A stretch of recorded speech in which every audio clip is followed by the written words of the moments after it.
புதுவை குரல் செய்திகள்.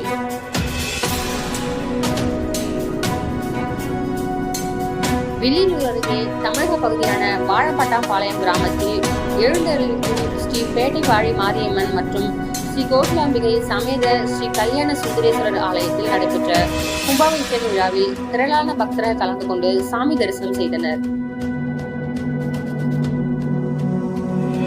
புதுச்சேரி மாநிலம் வில்லியனூர் அருகே தமிழக பகுதியான விழுப்புரம் மாவட்டம் வானூர் வட்டம் வாழப்பட்டாம்பாளையம் கிராமத்தில் எழுந்தருளிருக்கும் ஸ்ரீ பேட்டை வாழி மாரியம்மன் மற்றும் ஸ்ரீ கோகிலாம்பிகை சமேத ஸ்ரீ திருக்கல்யாண சுந்தரேஸ்வரர் ஆலய கும்பாபிஷேகம் வெகு சிறப்பாக நடைபெற்றது.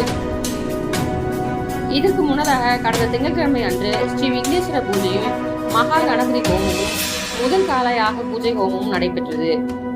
இதனைத் தொடர்ந்து நேற்று 2ஆம் கால யாக பூஜையும் 3ஆம் கால யாக பூஜையும் தீப ஆராதனை உள்ளிட்ட நிகழ்ச்சிகள் நடைபெற்றன.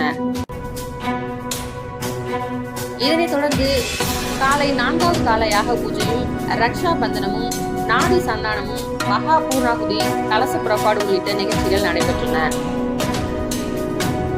இதனைத் தொடர்ந்து முக்கிய நிகழ்வாக ஸ்ரீ பேட்டை வாழி மாரியம்மன் ஆலய கும்பாபிஷேகமும் அதனைத் தொடர்ந்து ஸ்ரீ கோகிலாம்பிகை சமேத ஸ்ரீ கல்யாண சுந்தரேஸ்வரர் ஆலய மகா கும்பாபிஷேகமும் வெகு சிறப்பாக நடைபெற்றது.